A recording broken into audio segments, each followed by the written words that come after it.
Hello, everybody. This is Hondo Carpenter, your Las Vegas Raiders beat writer on SI and the host of the Las Vegas Raiders Insider Podcast. Very thrilled today to have a gentleman that I got to know through football, but he and his precious wife, Amy, have become great friends. I love him like a brother, just a wonderful human being. His wife's, he's like me, married so far out of his league to be friends with family, his in laws. I love his in laws, to be friends with his children. He is such an amazing man. He's been a great athlete, a great football player, a general manager, a great NFL executive. He's the director of pro scouting for the Pittsburgh Steelers, and he recently interviewed to be the GM of the Raiders. I mean, this guy is Mr. Football, but I just call him one of my dearest friends on planet Earth from the Pittsburgh Steelers. And let me just say this. I am thrilled if you have people that you're close to, you're thrilled when they're in great spots. And to be able to work for Mr. Rooney, one of the best owners in all the NFL, then to work for Omar Khan, not only a great GM, but a great human being, an all around winner in every phase of his life. And oh, by the way, the most underrated coach in the NFL, a man who consistently gets every bit of blood out of the turnip, and a man that is loved by players around the league, respected, a man that and I've had multiple interactions with him, is just nothing short of a complete gentleman, the great Mike Tomlin. I'm so glad he's there. I know he loves being a Steeler, and almost as much as being from Miami of Ohio. Now that's his pride, but my Right buddy, there, baby. Right there. the great Sheldon White. How you doing, Sheldon? Fantastic. Fantastic. Just enjoying life right now. I got to tell you, when Shannon knew I was coming down to interview you, she's like, I want to say hi. I go, it's a podcast. So no. But Shannon says hello, and she said, please make sure you hug Amy for her. Will do, definitely. All right. I got so many questions I want to ask you. And I want to say this to the fans. Sheldon and I have been friends for a long, long time, and it's not friends because of football. We're legitimately, I love his family and he mine. So I want to say this to the listeners because he does work for the Pittsburgh Steelers and everyone wants to know what's going on with Aaron Rodgers or whatever. I'm not getting into any of that. That's not what this is about. I'm asking him to help take the curtain and take you behind into NFL executives, thinking, mindset, all of that. It isn't a Pittsburgh Steelers. And it wasn't, gee, I'll do your podcast if you don't ask about this, this, or this. Omar Khan didn't give him a list of what I couldn't ask. None of that. It's literally because we're friends, and that's not the purpose of this interview.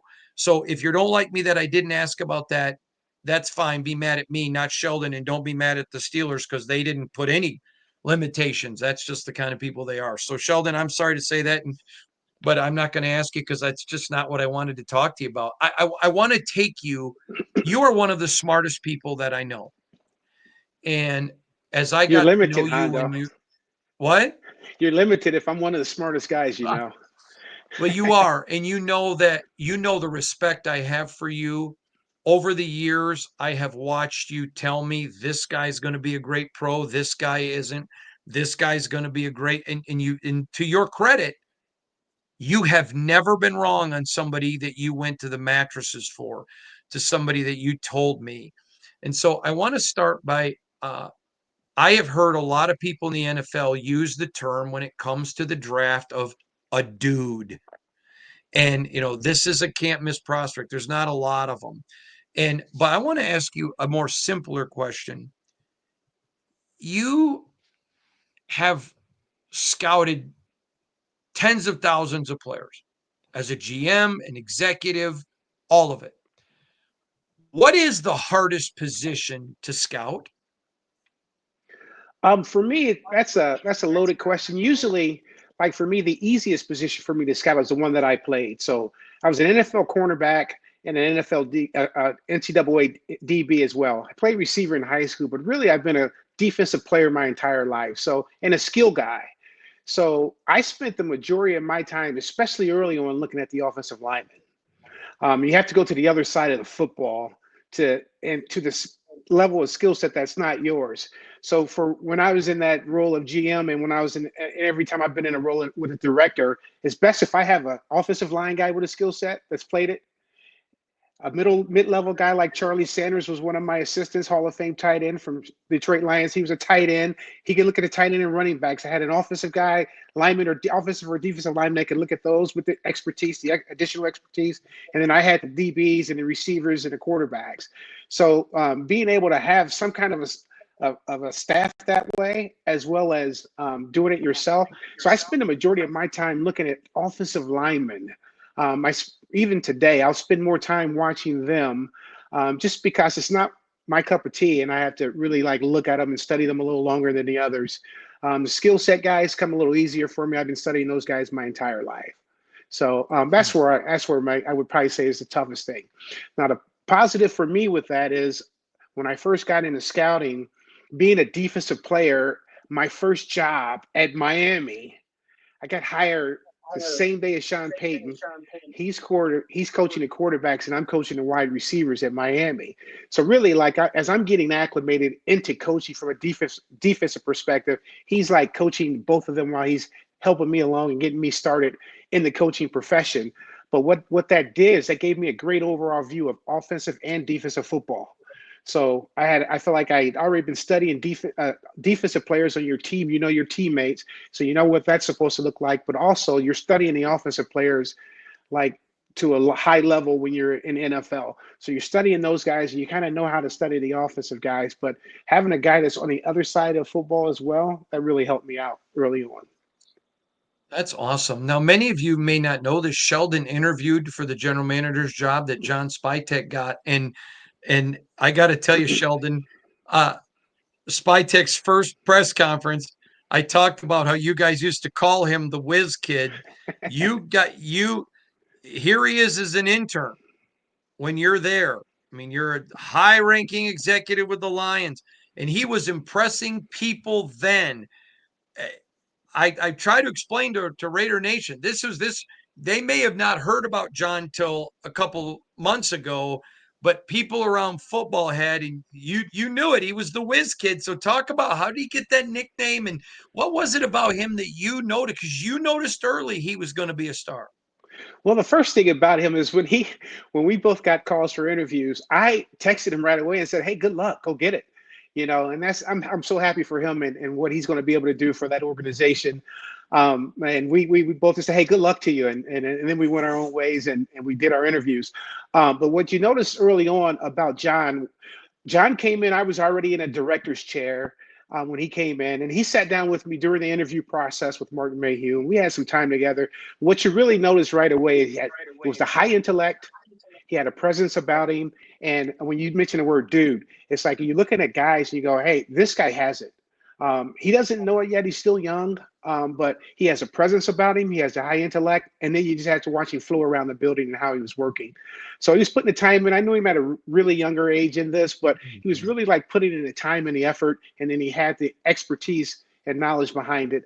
A lot of what we do in our business is a matter of exposure as well. So you have the intellect, you have the work ethic, you have the presence, and then the communication skills that go along with that. You watch how he's interacting with people around the building, and then you just need the exposure. So once he got the exposure, I felt like the dude thing. I felt like you're one of us. You don't know it yet, but you're going to be in one of these chairs, whether it's a director chair, a VP chair, or assistant GM. He was one of those guys, and you could tell it when you met him initially. So you're a great player in college. You were, a great pro, and I'm always going to tease you. You told Bill Belichick no. I think that's hilarious. Then you go up the ranks. You're a GM and executive, all of that. I mean, your son Cody's a great wide receiver with Seattle. Your other children, highly successful in their own right. You marry out of your league with Amy. I mean, you did so much. But when it comes to the game of football, what was the hardest thing for you to learn? Um, for me, it's like when you mention that, it's just it's a process over time, and there's a lot of GM candidates or guys that get in our profession that want to just climb it the ladder as quickly as they can.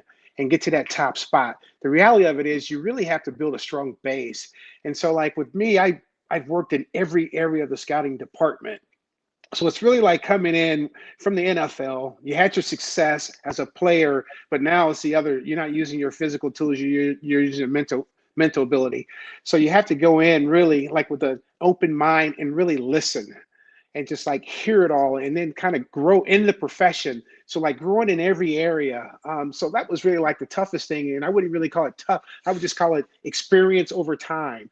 It's Mm. that it's that the book, Gladwell's book, Outliers or whatever it's called, where Yeah. you need the 10,000 hours or whatever. So I mean, you can get up top, but once you get up top, if you haven't built a strong enough base and built it enough, you're missing a couple components along the way.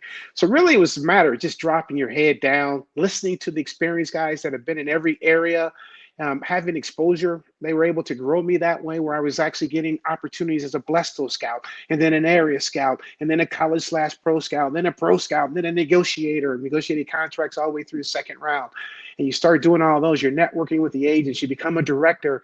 So it's like just like that process over years of just gaining all of that experience. And then eventually Martin Mayhew just would tell me, I'm leaving the building, you got it until I get back. Tell me what you've done. He would even give me any directions. He's like, you know what you need to do.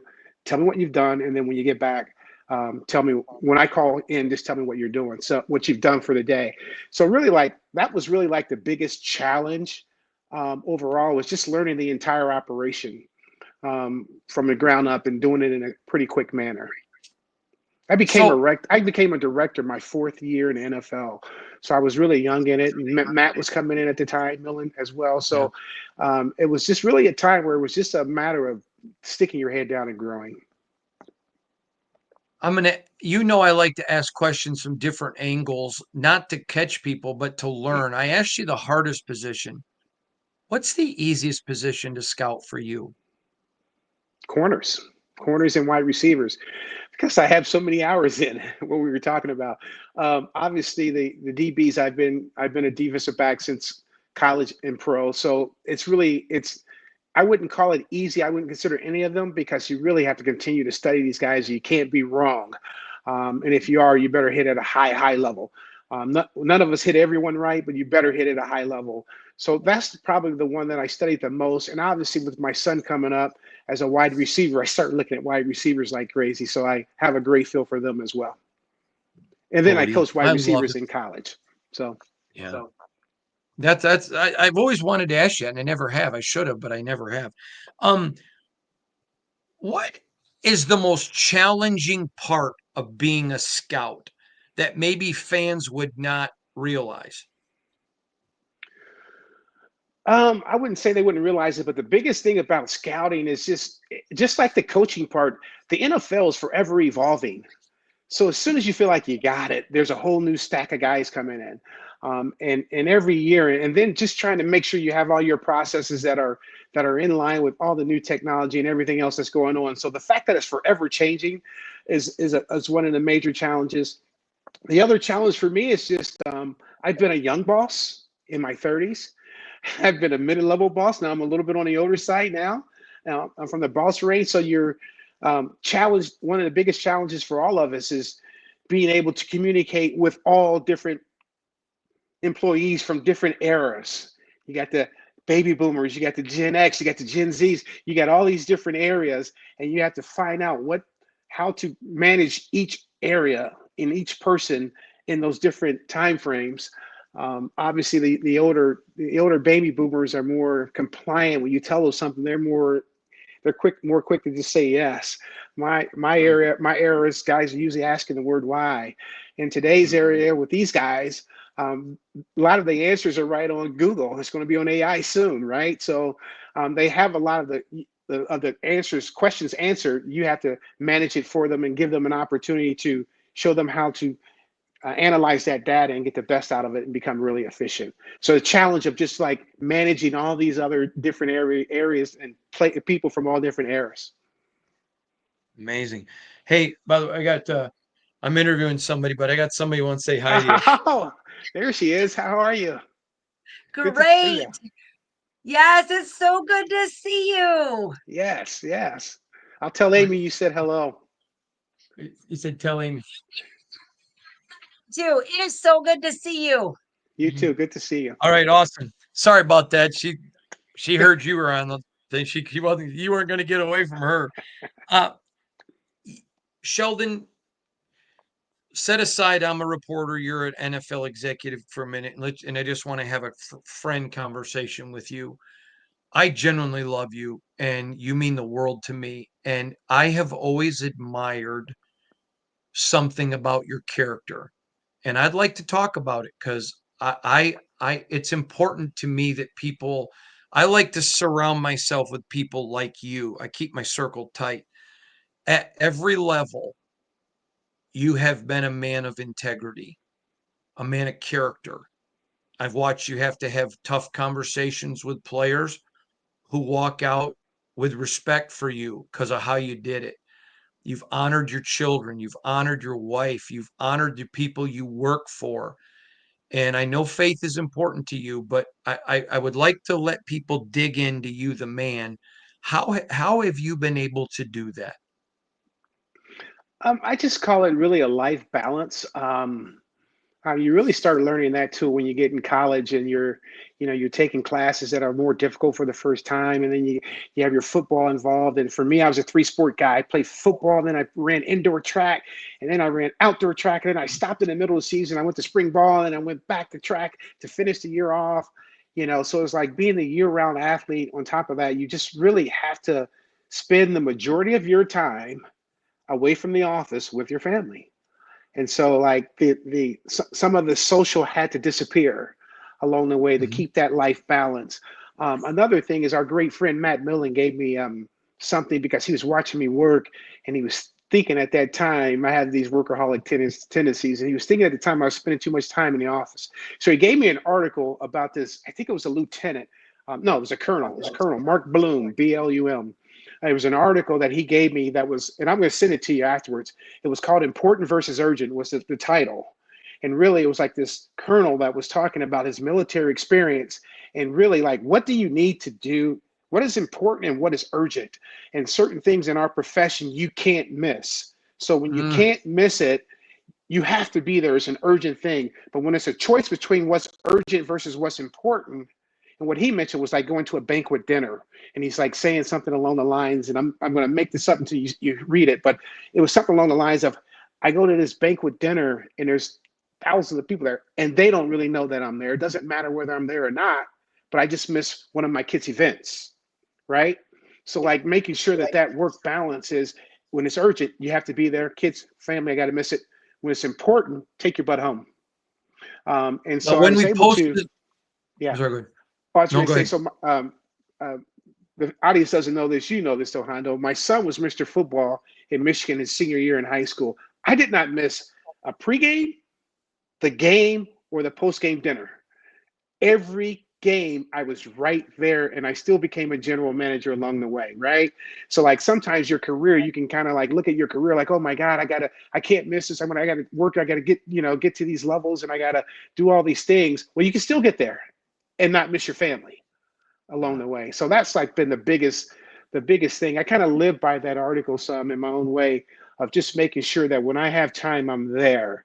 My wife needed me in Indiana at a hold down party, and I'm not a cowboy, but I had a cowboy hat on. I drove my butt 5.5 hours from Pittsburgh to Indiana yesterday, and I just drove back. That's why I was telling you I was going to be a little later. I drove down there Saturday, went to the hold down party, one of her great friends, and then I drove my butt back here. So that's what we do.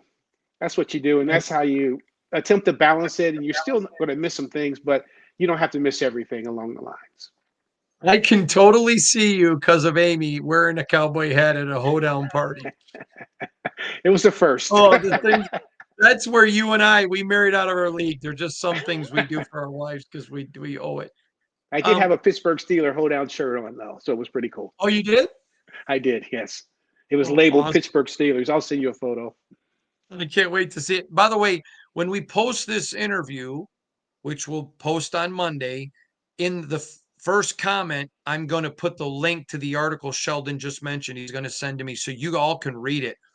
and I can't wait to read it. Sheldon, in the NFL, they use the term dude.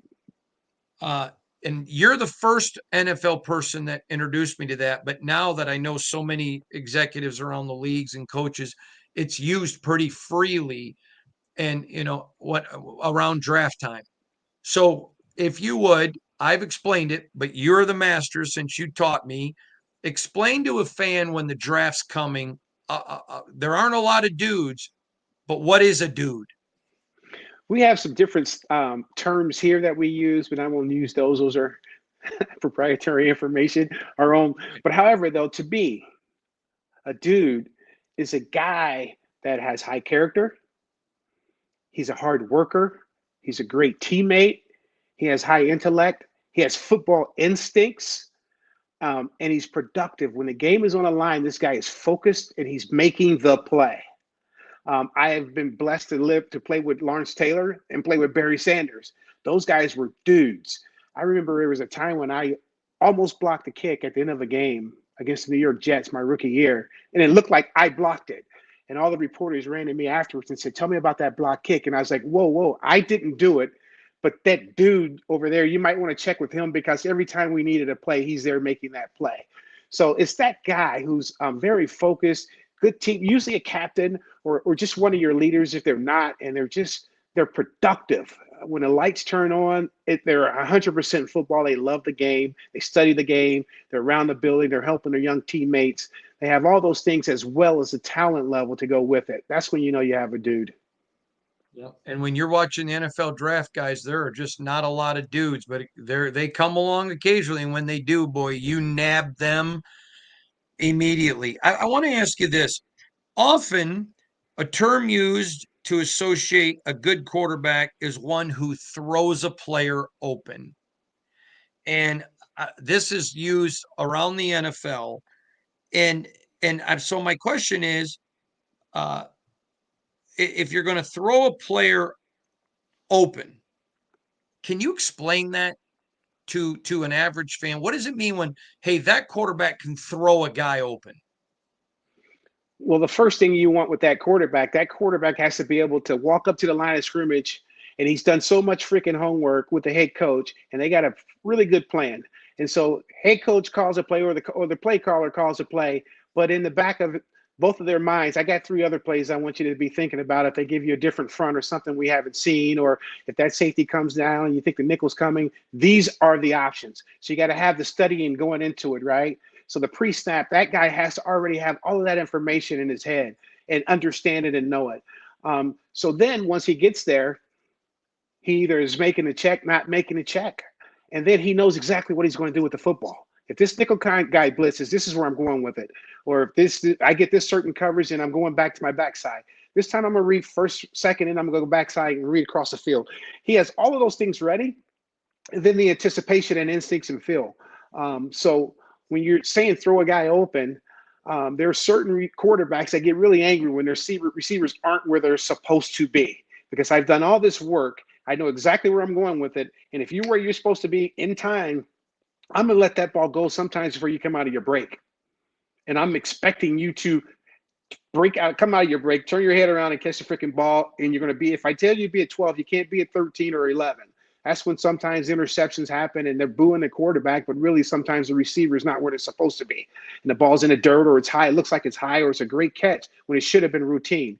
Once you get everybody on the same pace, and the quarterback's able to throw guys open because he knows it, he understands the pre-snap, he makes his drop, and if he's got a feel for pressure, he might even have to not drop straight back. He may have to slide a little bit in his initial drop, but he's got a feel for where everybody's going. He knows where everyone is, and if once the quarterback knows has all that information, he can let it go in time.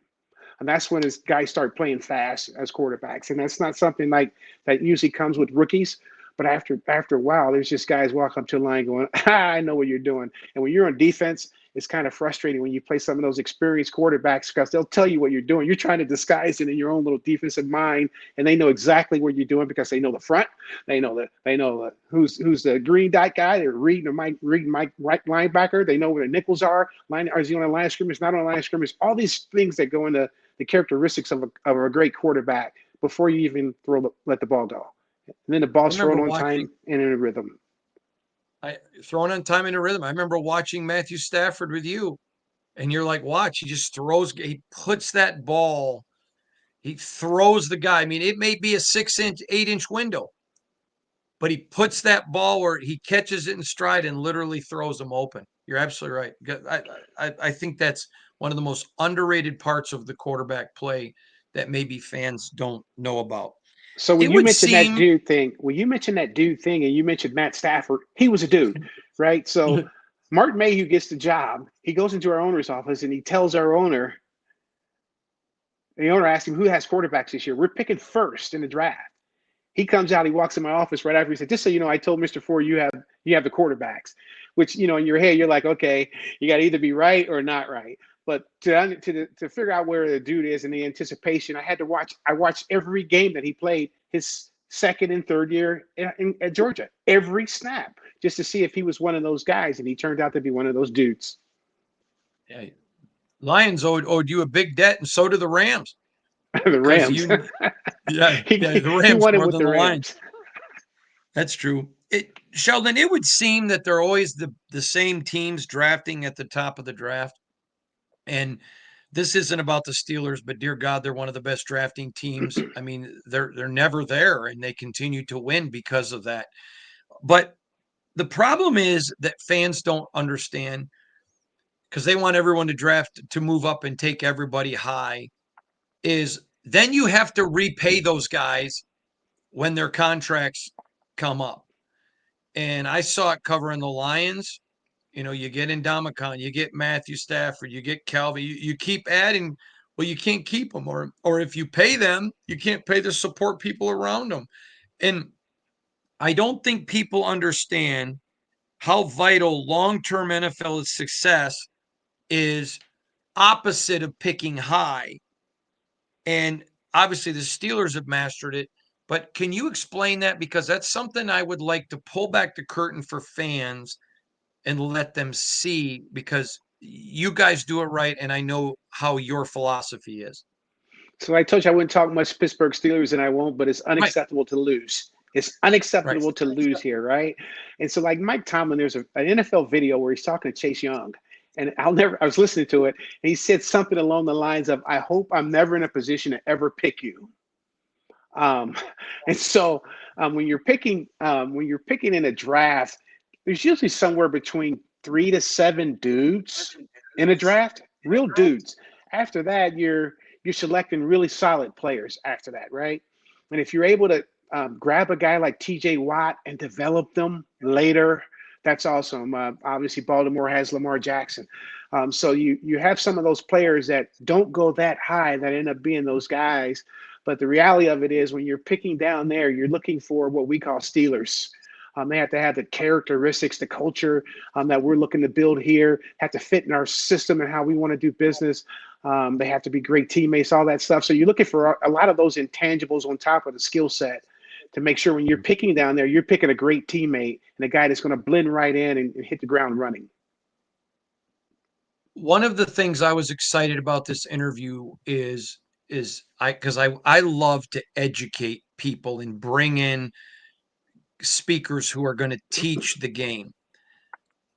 I know that fans know there's a salary cap, but I don't think they really realize how incredible it is. So understanding, okay, here are two guys. Here are two guys.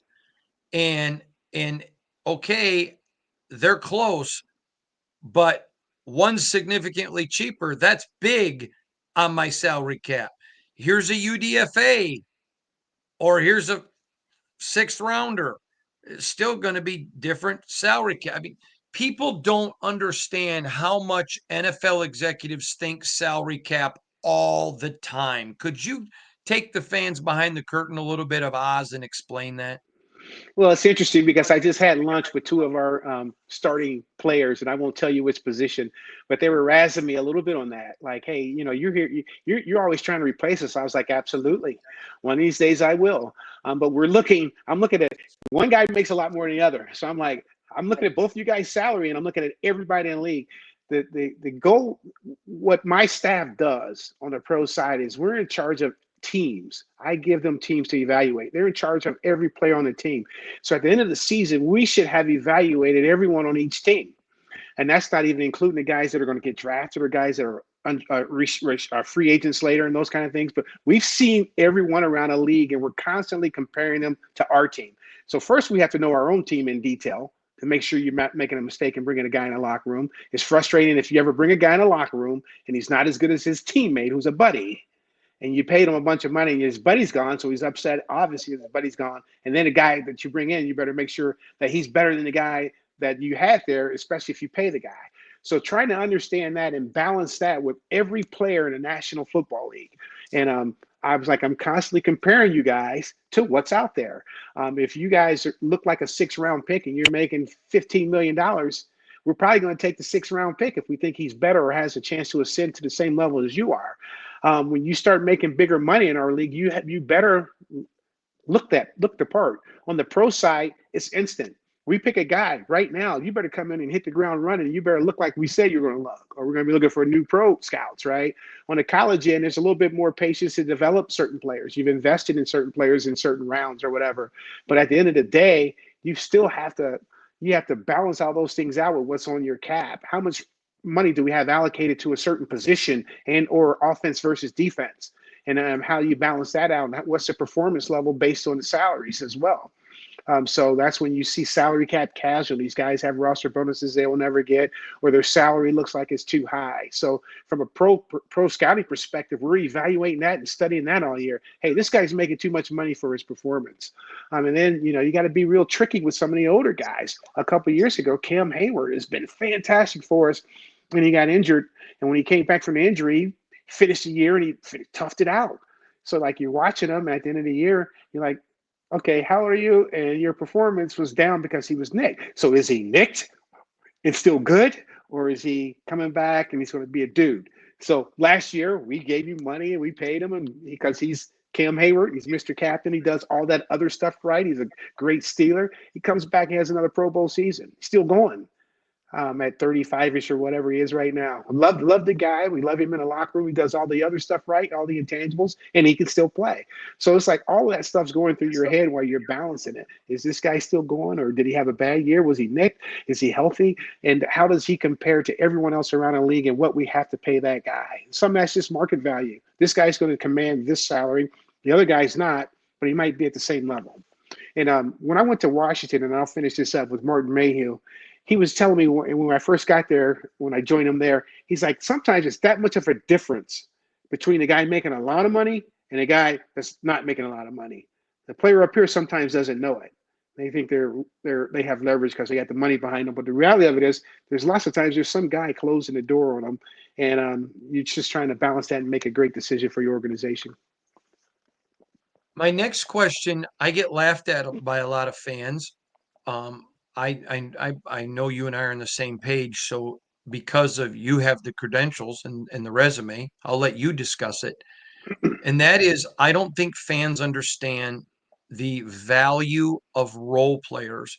Sometimes the biggest MVP your team signs is a role player, because the way the game is, you can't have 53 max paid players. It just doesn't work that way. That's why we alluded it to earlier. When you pick high all the time, you get, okay, these great superstars, but if you pay them, then you don't even have money to go get good role players. And so could you take a minute and just talk about how vital are role players when you're doing roster development? When you're sitting there as a GM, you're about to make your cut to the 53. When you're sitting there this time of year looking at your board of your 90 guys, wondering, okay, what am I thinking? Please talk about role players. Okay, you're going to have your core players. Those are the guys making your money, right? And once you're done with that, you'll also have some solid starters in there that are making mid-level money, but they're not going anywhere. And since my son plays receiver, let's just talk about the receiver position. You got 3 guys that are playing, right? And so when you're looking at that, or you're looking at defensive backs, there's 2 starters and there's a nickel back, right? As on top of the 2 safeties, and is there a third safety that comes in and packages as well. So you're looking at those things first, and you're doing that across the board with every position. So you have your solid core players and your starters. And what Mike Tomlin we're always talking about this is how do these other players, these role players you call them, how does these other players get ahead? What else do they do to help our football team? Because if everyone's healthy, they're not going to play a lot. So what else do they do? Are they running down on kickoff? Are they a 10 plus tackle special teamer? Are they a gunner on a punt team? Are they returners? So you start finding these guys that are they have to wear sometimes hats that they're not even as familiar with because most of them have been college stars. So that's where, and I don't want to get into my son too much, but that's where Cody White had to come in and block a punt last year. It was the first time in 5 years they've asked him to actually go in the game and block a punt. And the special teams coach called him on third down. They played before the punt. He hadn't even practiced it all week, except on the side with his own time, and said, I need you to go in and block this kick. Drew up some scenarios for him, pushed him out there, and he blocks it. So you have to find guys that have the ability and also the want to do other things sometimes outside of what their major skill sets been that got them into the NFL. And so when you get those great role players, Tomlin's always talk about, how does this guy get a hat? Tell me how he can get a hat. If they can't get a hat, they're probably on a practice squad. By the way, I spent some time with Raiders QB coach Doug Olson the other day, and the first thing I told him is Greg what you Olson, told me. yes. I told him what you texted me. I said, hey, Sheldon wanted me to make sure I give you a big hi. And I told him how close me, you and Amy and Shannon are. And he's like, oh, that is so great. He's such a good guy. He loved being with Cody. All right. I want to ask you a different question.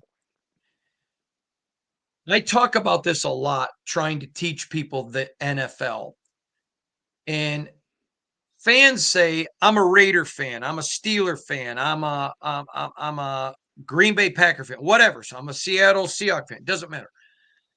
But when you're sitting in the executive chair, obviously you want your team to win. I'm not saying you don't. But you've got to know those other 31 teams. You're looking at this time of year, okay, they may cut this guy. This guy may become available. Hey, I want to watch this preseason film because we like this guy in the draft, and if they try to hide him on the practice squad, we may go get him if we need him because we believe in him. I do not believe, not because they're stupid, because I think fans are smarter now than they've ever been.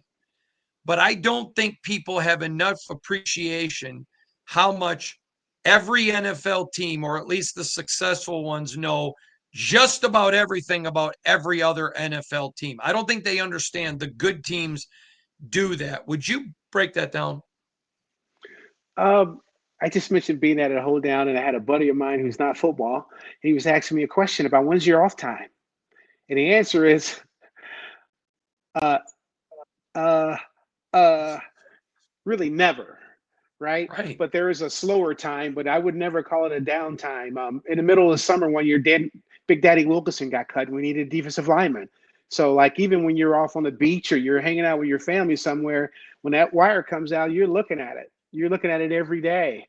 I love how the draft has expanded and there's like these huge audiences and all that. But the reality of it is personnel work is every day all year long. You're grabbing guys from practice squads, you're grabbing guys off the street. You're looking at the CFL. The UFL just finished up their regular season, which means that those guys that just finished their year can get signed next week, right? They can't get signed, but you can start negotiating with the guys who are finished, not that are in the playoffs. So like all year long, CFL everywhere, you're like studying these teams, and there's like certain time frames when, okay, we're in the preseason right now.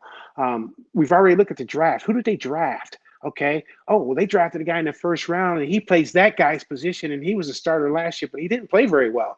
And his salary's up there. Wow, we're comparing those guys that we were talking about, and you're doing that all year long. If you love football, though, it's not really work. So No.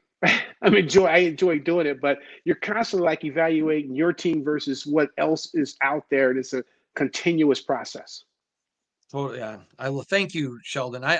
This is like a football 101 class for addicts, or really probably a 301 level class to get to pick your brain.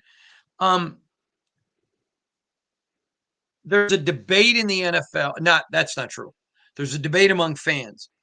Do you draft BPA, best player available, or need? Now, you are one of the men who shaped me, but quite frankly, all of my friends who are good drafting teams and executives all share your same belief. Talk about BPA over need. Um, my first mentor, Ron Hughes. Um, who did we have? We had Herman Moore and someone else. Brett Perryman were the two starters, right? And I played with Brett and Herman, right? And he was just when I first got hired, they still drafted Johnny Morton in the first round. He's like, the first thing he told me is, "How do you know? You can never have enough good players. And if you need an offensive tackle and there's not one available, but you draft him on need, you still need an offensive tackle because he probably wasn't drafted at the level you're supposed to draft. So you draft a guy in the first round and the expectation is to play like a first rounder, but really he's a third rounder, but he was just the next guy on the board. You still need a tackle." So he talked about that. And then the other thing he talked about with us is we had um, when I was playing, he mentioned the time when I was playing with Detroit, where our guards were all set.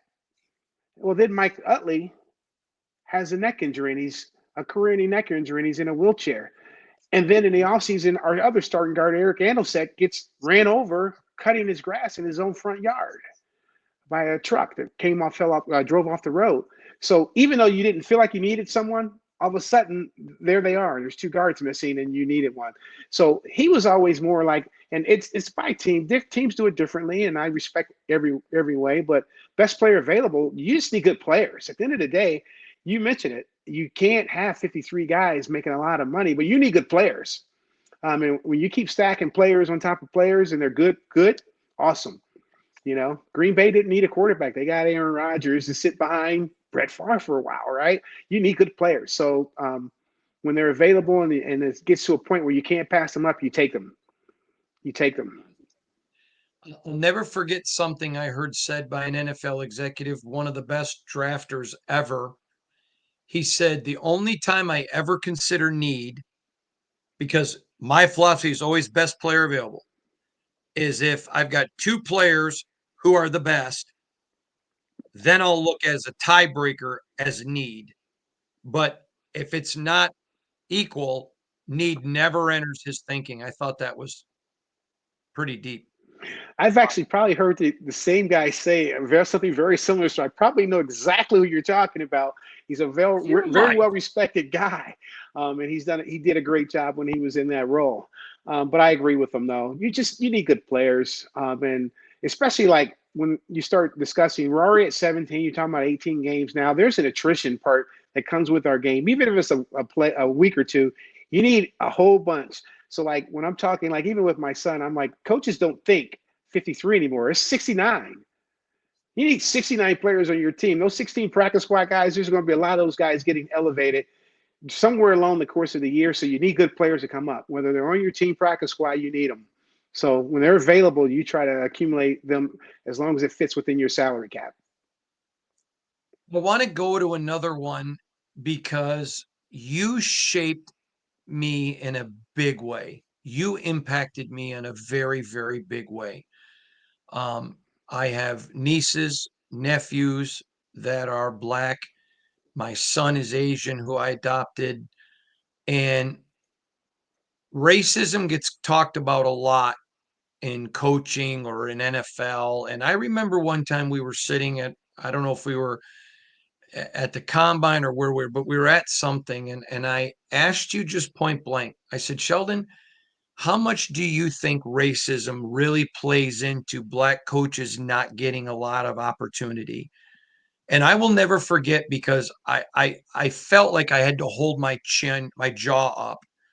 And to your credit, since you taught me this, I have had just about every person of color in the NFL I've asked tell me the same thing. You told me, are there people who don't like people of other colors? Yes.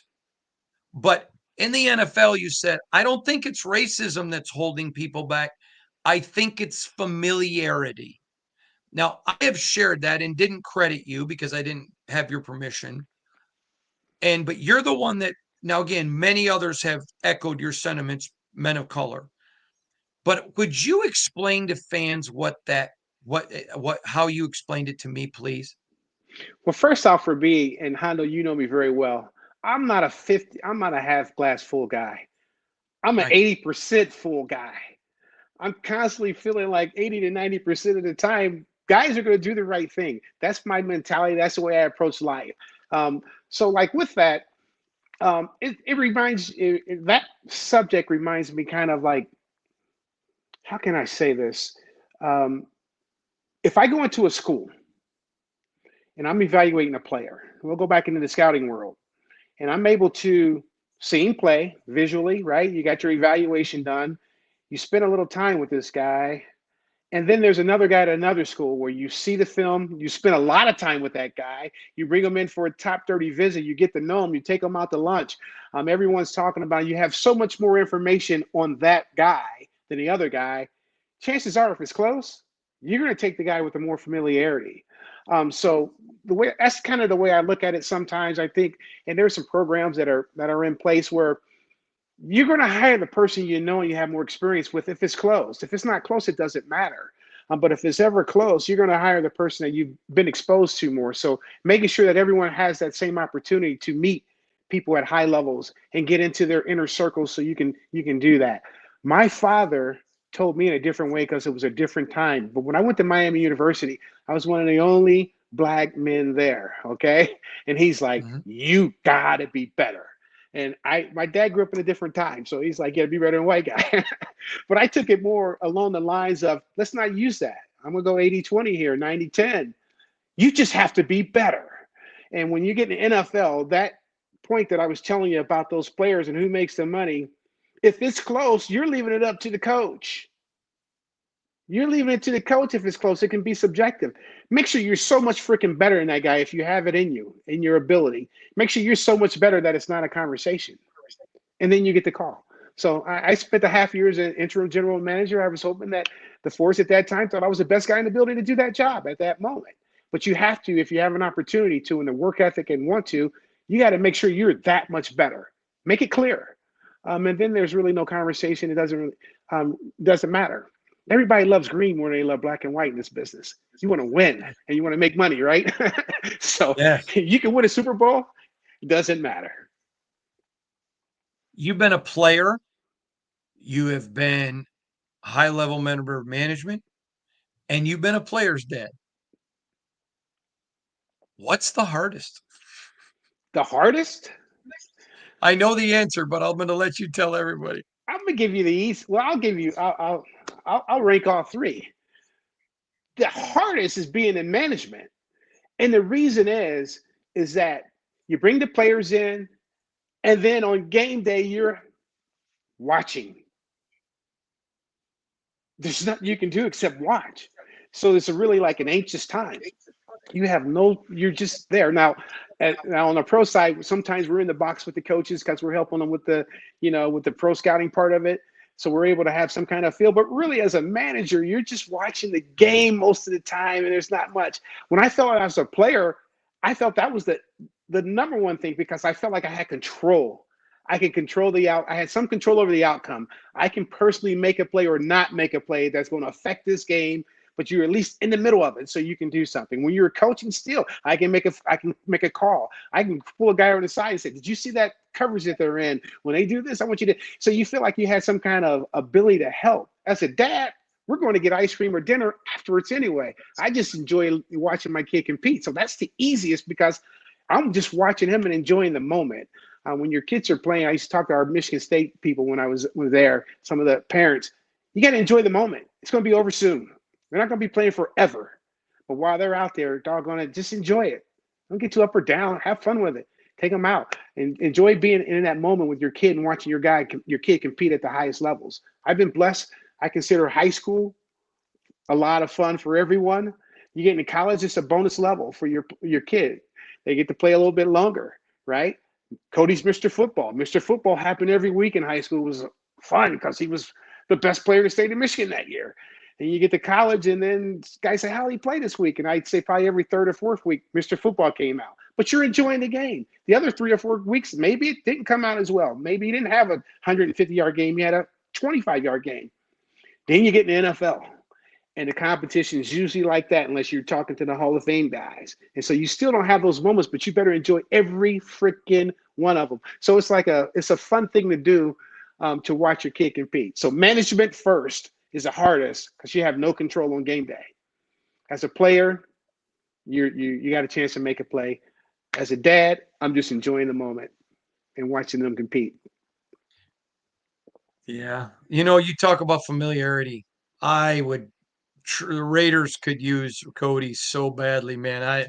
I know I'm not asking you to comment because you're a dad and an executive, but I would love. First of all, I'd love to have it so I see him every day because I love him. But I got to tell you that what a great job you and Amy did, just with Cody. Great player, but a better kid. I Well, want to. anyone that knows me knows I'm not a helicopter. Number one, so No, I stay out that's of his one of the things business. And then I he's a love about Seahawk. you. Yeah, Yeah, when he's you not a stay Seahawk, out we of can it. talk. Yeah, I got to stay out of it. Absolutely. I love that. I remember Cody saying to me succinctly one time, one of the things he loved about you is you stay dad.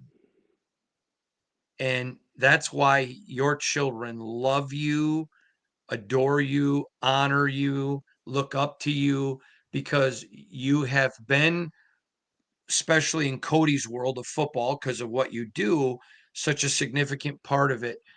But yet you've been able to set that aside and just be dad. I'm telling you, Sheldon, I love you. You know I do, and you're one of my heroes of parenting. You're phenomenal at it. Um, I have wanted to ask you this for a while because you have intrigued me, and I've known you for so long. In every different phase of my life, what are you learning? Or you're always talking about learning from everything. So I'm going to ask you, over your years as an executive, what has been the biggest lesson? I know you've learned a ton, but what's been your biggest lesson you've ever learned? Um, to be a good listener, Mm. um, and then make sure you're humble in what you're doing. There's a lot of guys when you get to the NFL level, when you hire people, there are a ton of guys with a ton of knowledge. You have to, as a manager, make sure that you're pulling it out of them. You can't overpower them. They can't be wrong because I'm right and I saw them differently than you. That's fine. Be able to like listen, be able to be a good listener. Have guys at different levels in their careers. The younger guys are usually coming in with the innovation. That's great. The mid-level managers have the experience now and the intellect, and then you have the old guy who just doesn't give a crap, right? But like for me, it's like the biggest lesson early on is you got your way. You stay convicted in what you're doing, but just making sure that your staff has a chance. Because if you hire great people, man, and they're around you, it's going to be awesome. As long as you give them an opportunity to help you and your staff develop and become a good teammate that way. So that was one of the biggest lessons early because you're just like going in your own world. But like there's a ton of ways to skin a cat. Let me hear what your way is. Let me hear what your way is. And I'm going to listen. And then someone has to make the decision. So I've been in that big chair where it's been mine. I owned it. I still have the best winning percentage of any general manager in NFL history. Now it may only be 8 games, but we were 6-2. We were at 750, baby. And if Aaron Rodgers hadn't thrown that freaking Hail Mary, would be 7-1. But it's like making sure your staff is all together with that, right? And and making sure that you give them an opportunity to grow and to contribute and own their part of what they can give you as an organization. We've got to get you on Jeopardy. What NFL general manager has the highest winning percentage? Put it in Canton, Ring. Ohio somewhere. Who is Sheldon White? All right, Sheldon, I got an email from a listener the other day, a big Raider fan who's a police officer who would like to transition into getting into scouting. And he said, we have to write such detailed reports as a police officer. And I know the game. I think I could be a very good scout. And so I reached out to some general managers anonymously and executives to give him advice. But I'm asking you now, if you were talking to a police officer that said, listen, I have ability to write detailed reports as a police officer, I know the game, but he's not a 22-year-old kid looking, what would career advice would you give this person on how to transition to eventually end up in the NFL as a scout? Being in that interviewing stage and interviewing a ton of people and hiring guys, you want to see them doing it. A lot of guys want to start in the National Football League. When you walk into this league, when you walk into this league, you better be ready, or they'll spit you out and you're done, and you'll never get another opportunity. So a lot of guys want to be scouts. They want to come right in at the top level and get started, and that's great. Sometimes it happens with opportunity, but the reality of it is, when I'm looking at resumes, especially from older guys, what are you doing? Are you coaching in high school? Are you scouting in high school? Do you have any reports? Have you done these certain things? Have you done any internships in scouting? You know what I mean? And like you mentioned the black white thing. When I was in Detroit, we had a minority internship. I changed the name to just an internship. It's for everyone. I'm gonna make sure it's an internship for everyone, and I will make sure I diversify it, right? But I used to like to bring in that type of person, and lots of times it was former players to say, "Hey, wake up one morning and say I want to scout," and you go, "Okay, come on in for 10 days." And then I'm going to walk you through, and we have our program here. I don't run it here, but I was running in Detroit. But we walk you through every area of scouting, and I let someone else besides myself lead some of the conversation. So you can go through every area of scouting, and you'd be amazed at some guys when they're done, they go, "Oh, I didn't know it was all that. I don't really want to do that." It's cool to look up and say, "Yeah, that's Matt Stafford. He's really good." What happens when you got to go through 95 guys, quarterbacks, to look at and to come to that conclusion? And I'm telling you, I don't want you to look at Matthew Stafford. I want you to find me an undrafted free agent that can help us in training camp. A lot of guys don't want to do that work. I'm not saying the cop friend does or does not want to do that. All I'm saying is I'm looking for some type of pattern of what are you doing now to make it appealing to me that you're going to be able to transition your skills over into this skill. And then, did you play? What position did you play? Those kind of things. What was your highest level? Fortunately for us, myself, guys that play in high level of college and pro, you have an advantage, an initial advantage. Doesn't mean others can't catch up because we've been studying these guys already at a high level. So you have an initial advantage into the scouting world, and then others have to catch up. So there's a lot of guys that would love to do it, but then even once they get there, I put them in front of the room at the end and say, "All right, bring the whole scouting department and talk. We want to hear you read your reports," and we do it here in Pittsburgh, and then we critique them and give them some tips and that kind of thing. By the end of the day, I always tell them this: the first step is presentation, which it sounds like this cop would probably, if he's telling you the truth, he's probably going to do really good with the presentation part. But at the end of the day, yeah, that's a great presentation. But I don't know if you know what you're talking about. I really don't. You really don't know yet. And that's myself included, my first year. I come out of the NFL and I get up there in the first year I'm presenting. Man, that was a great presentation. We'll find out in about 3 years whether this draft choice can play or not. That's when it comes real. When you become a pro guy, if I say this guy is worth X amount of money and we need to pay him this, and this is the grade I gave him, and he comes in, he better be ready to go now, right? But lots of times, though, the presentation ends up sounding really, you've passed step one. Let's find out later if you know what you're talking about. And that's all of us, and that's every day. That's a challenge for us every day that we go in there. Last question, maybe the most important. The greatest Raider of all time, who is it, and why did you have to think more than 1 second before you blurted out our good friend who we both love, Matt Millen? I'll tell you what's great about Matt. I love working with Matt. Matt's a really good friend of mine. If you've ever been anywhere with Matt Millen, he may be the greatest, if not he's the most recognized guy. Every time I go out with Matt Millen, I end up being bodyguard because there's someone around that goes, "Hey, Matt," and you're like, "Hey, get back, get back, get back." He knows everyone. And he was a high intellect guy with a lot of knowledge and a lot of information, and I really love working with him. But gosh, dog, I end up being bodyguard when we're out all the time. Great guy. Had a blast with him.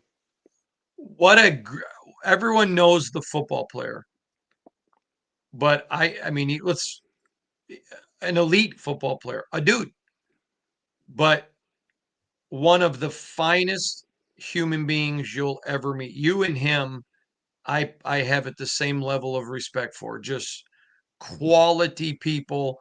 And I couldn't let you get on here without, especially because Raiders centric, without talking about Millen. Yeah, he's awesome. Awesome guy. Great guy.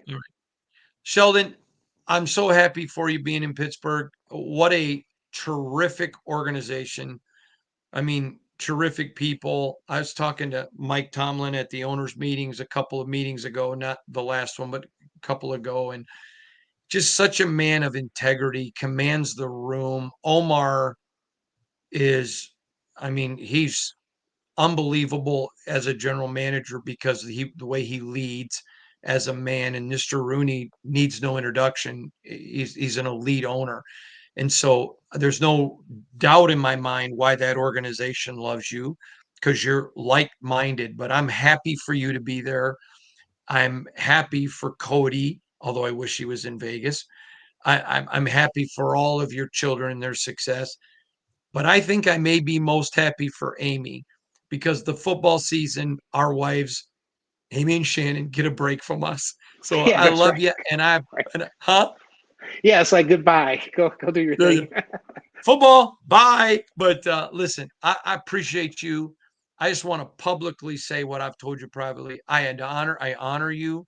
I admire you. And when I look at my life and the people God has given me as friends, you are one of the men at the top of that list that I admire and I appreciate, and that your name comes to my mind when I'm thanking God for people in my life. I love you and I appreciate you, Sheldon. Yeah, appreciate you. And when you mention the Steelers, it's as advertised.